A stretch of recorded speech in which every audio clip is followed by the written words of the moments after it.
বিরোধী দলনেতা শুভেন্দু অধিকারীকে নিয়ে সমাজ মাধ্যমে পোস্ট তৃণমূল ছাত্র পরিষদের রাজ্য সভাপতি তৃণাঙ্কুর ভট্টাচার্য। ফল ভুগতে হবে প্রতিক্রিয়া শুভেন্দু অধিকারী, পাল্টা মানহানির মামলা করার হুঁশিয়ারি তৃণাঙ্কুর ভট্টাচার্যের।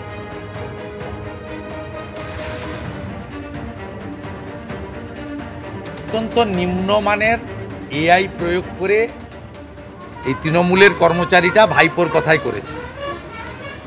আমি মুখে বলবো না, কারণ আমি ওর মালিককে হারিয়েছি না, মমতা ব্যানার্জি। ওর সম্পর্কে বললে ওর মাইলেজ বেড়ে যাবে। ভাইপোর কাছে ও যে স্যালারি পায়, ও তো এমনি পিএইচিতে চুন আর ব্লিচিং সাপ্লাই করে। পুলক রায়ের আমার কাছে সব তথ্য আছে। ও যেটা করেছে আজকে, হিন্দু বাড়ির ছেলেকে, ব্রাহ্মণ বাড়ির ছেলেকে যেটা করেছে, সরাসরি আমার আস্থায় আঘাত দিয়ে করেছে। এর ফল ওকে ভুগতে হবে। সেটা কি করে করব সেটা আমি জানি, আইনের মধ্য দিয়ে করব। আমার নামও তৃণাঙ্কুর ভট্টাচার্য। আমার বাড়িতে 300 বছরের পুরনো কালী পুজো আছে, কালী ঠাকুর পুজো হয়। আমার বাড়িতে 300 বছরের পুরনো শিব মন্দির আছে। তার কাছে আমি হিন্দুত্ব শিখতে আসবো না?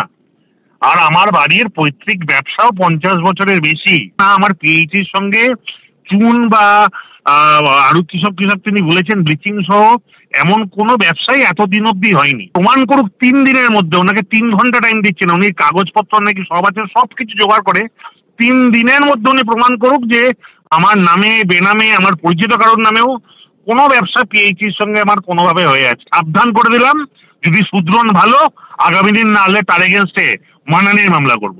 বিচারপতি বিশ্বজিৎ বসুকে অবমাননা এবং আইনজীবী বিকাশ রঞ্জন ভট্টাচার্য সহ আইনজীবীদের হেনস্থার অভিযোগের মামলায় কুণাল ঘোষ সহ 8 জনের বিরুদ্ধে রুল জারি করেছে কলকাতা হাইকোর্ট।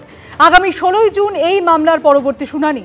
আর এই প্রেক্ষিতেই 16 তারিখ আদালতে উপস্থিত থাকবেন বলে জানিয়েছেন তৃণমূলের রাজ্য সাধারণ সম্পাদক কুণাল ঘোষ।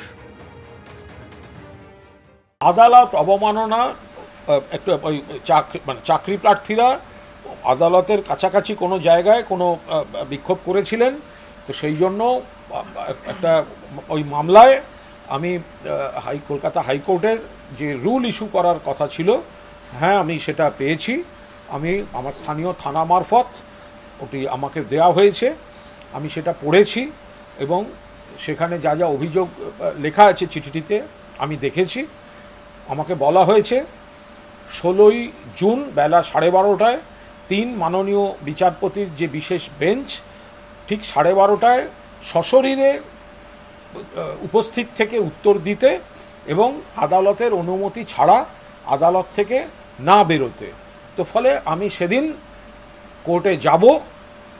আদালতকে আমি বিচার ব্যবস্থাকে পূর্ণ শ্রদ্ধা করি। আমি ঠিক সময় মতো যাব এবং আদালতের অনুমতি নিয়েই আমি সময় মতো বেরোব। আমি কোনো অন্যায় করিনি, আমি সেদিন ছিলামই না। আমি চিঠি পেয়েছি, আমি আদালতকে শ্রদ্ধা করি। আমাকে যা বলা হয়েছে আমি সমস্তটা মানব।